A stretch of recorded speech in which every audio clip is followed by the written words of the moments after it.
If you're anything like me, you've spent a very long time searching for that perfect guitar tone. You've tried a gazillion products. You've played real roaring tube amps. You've done modeling software. You've done hardware units. You've done pedals, more pedals than you should probably admit to anyone. Long story short, we guitar players are a finicky bunch, especially when it comes to our sonic signature. Here's the thing. When we put our headphones on, sometimes it can just take the wind right out of our sails and suck our motivation completely dry because everything changes. We may have everything dialed in just right coming out of the speaker cab or the studio monitors, but for some reason, when you put those headphones on, the guitar tone gets thin and brittle, you lose all sense of power, and really you lose a little bit of that or a lot of that enjoyment, that thrill of playing the guitar when you hear that sound coming back at you out of a loud, powerful speaker. Let's talk about how to fix that and get a better result and keep you playing.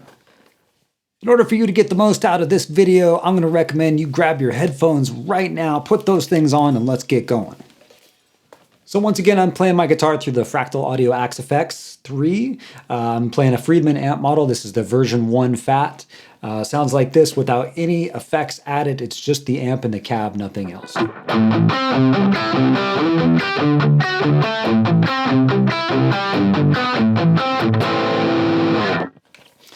So I love this model. It's got a lot of saturation, but also a lot of clarity, but it doesn't sound like being in the room. And that's the thing. When you put those headphones on or those IEMs, you're losing a lot of that room sound. It's very isolated. So the first thing what we need to do to get a better, more inspirational sound is add that room back in.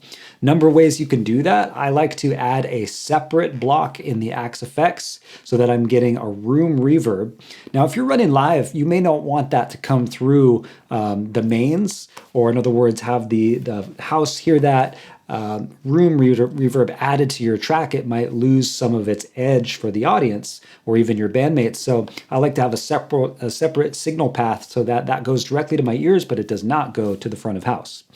So again, that is one reverb block that has a very short reverb in it, not even close to a second. So really maybe a half a second, if that, just to get some early reflections and give me a sense of that sound bouncing around the room. Let me add that in. I'll show you what that sounds like.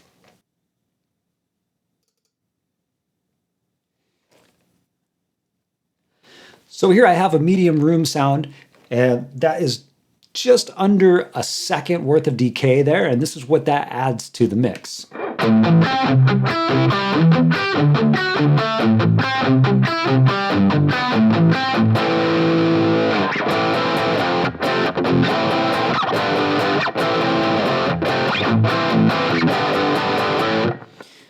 So you can hear it just adds a little bit of air to the sound. It spreads it out through your ears, so it's not just hitting your eardrums direct. And for me, that makes it a lot more satisfying. So you can crank that up to your heart's desire. I like to keep it pretty low in the mix. I'm not trying to saturate it with anything crazy, but just get it a little bit more aired out, spread out, and hear some of those reflections bouncing around. Much more cool to play. Now, next up, we should talk about your cab.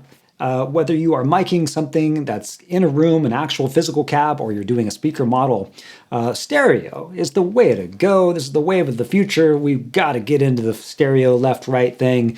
So if you're just using one cab, consider throwing another one into the mix and panning those so that you're getting some separation there. So here's my guitar sound once again. Now I've got my room cranked in there, but this is just one cab.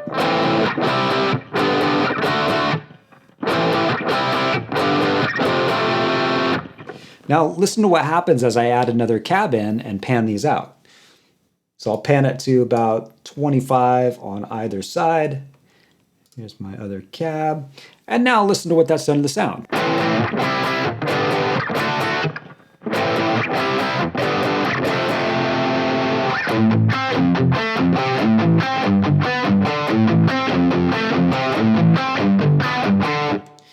Do you hear how it kind of beefed things up a little bit? It gives you a more intricate kind of a sound, a lot more detail, and maybe the best of both worlds. If you're using a cab that's pretty balanced already, you could throw in something to complement that. Maybe something with a little bit more mid-range, something with a little bit more sizzle and bite, or maybe something that has a little bit more low end than you would typically use.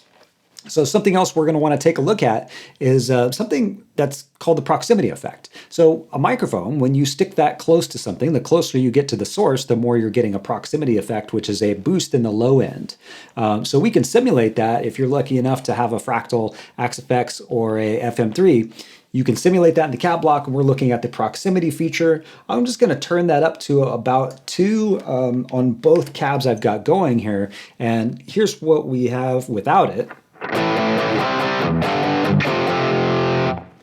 Now let's crank that up a little bit. 2 and 2.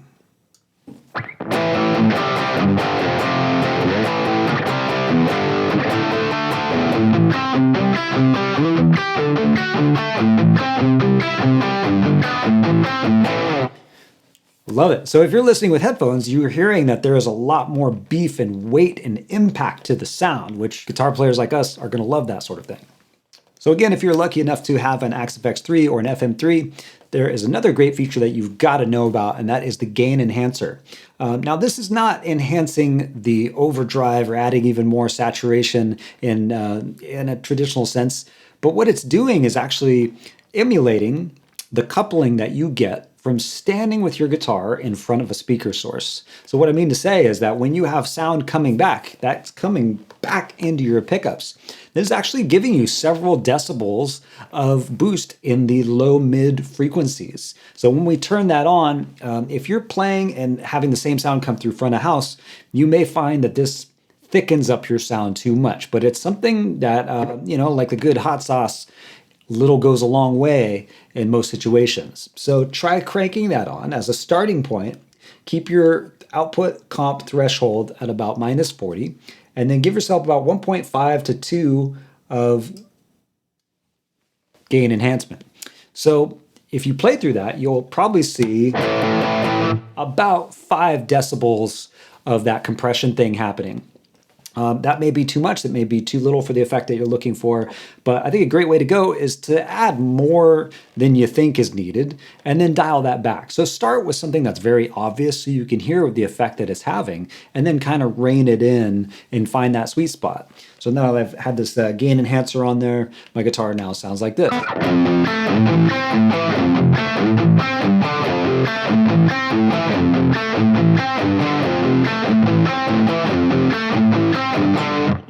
Telling you, these things keep stacking up, and it gets more and more enjoyable the more of these little details we start to turn on. So if you don't have an Axe-Fx or an FM3, don't worry. You can still have this sort of effect if you have a parametric EQ or even a graphic EQ. All you got to do is add in some of those low-end frequencies. Probably, if I had to guess, it's somewhere between 2 and 450 or so. That's a range to play with, and just set a nice boost with a medium Q to start. Again, you want to find that frequency. You may have to sweep around a little bit, but find that sweet spot where it's adding just a little bit of girth where you want it, and then dial it back so that it fits into your mix. One thing you'll have to be careful of is, guitars can sound awesome on their own, but when it comes time to play with others, if we take up so much sonic space, it's just going to be a big mud pie, So we want to make sure that we have a big, inspiring sound, but certainly leave enough space for the other instruments, especially the bass. Another way you could start to achieve a wider, bigger sound is to add some micro delays. So what a micro delay does is it causes a little bit of comb filtering, which just means that you're going to get some frequencies that aren't lining up exactly, and that can kind of excite our ears and give an illusion that things are bigger, larger than life. Too much can make your guitar sound weird, and a little bit can actually make it sound really cool. So traditionally in the studio, a lot of engineers and guitar players like to put different mics on their guitar cab. They'll mic more than one cab, use different types of mics, combine them through preamps on a mixing console, and mix and match until they've got got something that's to their liking. So now in the digital world, we have that made easier than ever. We can combine different impulse responses and speaker positions and speaker types and microphone types, microphone placements, things like that. Sky's kind of the limit at the moment. So I would encourage you to play with the distance in your cabs, the mic distance, the speakers, how much proximity effect you're getting, how much of that comb filtering you're getting by using some micro delays. You can actually do that yourself with a delay block on your cab inputs if you wanted to make them separate in your signal path. So one just goes straight through, and you'll put a delay with 100% wet on another cab block, just a micro delay. So maybe something like 0.6 or 0.8 ought to do it. Just a very short amount goes a long way. It's also an effect called the enhancer. Some people may know that by a different name. All that is doing is adding in those micro delays and essentially stereoizing your sound or making it sound wider by moving those delays around and adding that comb filtering. This has caused phase issues with some of the old technology, but there is a new version called Modern, at least in the AXFX 3, that is going to produce a wider stereo spectrum. So that's a great thing to experience on headphones and in-ear monitors. Here it is without. And with the enhancer on the Modern setting.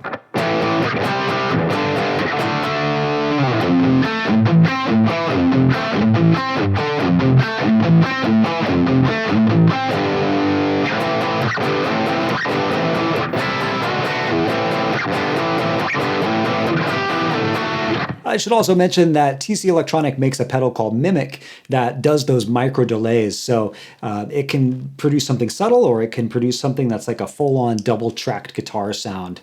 John Petrucci uses that, and to a massive, amazing result. I recommend you check that out for those micro delays that can help to emphasize a stronger, bigger, wider guitar sound. So another thing I got to mention that is an absolute game changer is something called headphone correction curves. So if this is something entirely new to you, realize that most headphones are what's known as hyped. Hyped meaning that they have frequencies boosted that typical listeners are going to enjoy, like boosted low ends on Beats headphones. And, all the big name brands have their tweaks that they like to put in different areas to make the headphones sound more sparkly or weightier or more high fidelity, impactful, insert whatever you want to here. Suffice to say that if you want a more true listening experience, you should check out your headphone curves and see what is boosted or needs cutting so you can get a flatter frequency response and have something maybe that's a little bit more akin to a studio monitor experience where everything's supposed to be nice and even across the board. So where do you get this magical information? You can go on to GitHub, and there is a person called Jocko Pasman, I hope I'm getting that pronunciation right, that has posted something of a project where they're listing all of these big manufacturers' headphone correction curves that you can load with an IR, an impulse response, or you can use a graphic EQ, or you can use a parametric EQ to dial in those curves. Now, you could load that directly into your amp modeling software. You can do that in your DAW. You could even do it system-wide on your Mac or your PC. Lots of ways to go about this. Personally, what I'm doing most of the time is in my in-ear monitor mix, I have a specific channel for that, and I'm EQing that with a graphical EQ for my specific type of in-ear monitors, and the difference is absolutely huge. I encourage you to spend the time with it. I know it sounds kind of geeky and like, why would I want to spend the time? But trust me, it's not something I can demonstrate here because my headphones are going to be different than yours. You got to check out your stuff and see the difference. Now, you don't have to have it across the board flat. If that's not something that you like the sound of, you're not doomed to a life of flatness. Instead, I would say, check it out and just notice what is hyped. Even if you just open up that web page and see, okay, this one 80 hertz is way up there. I've got to maybe be a little bit more aware. So what that means when you go and tweak in your setup, you just should know that your headphones are biasing the situation at 80 hertz. So you're going to have to compensate for that a little bit. So that way you can stay more on top of what's working and what's not. And hopefully you can see after a short amount of time with implementing all of these steps, you're going to have something that's a lot more inspirational. You're going to look forward to it just as much as playing in the room with a roaring amplifier.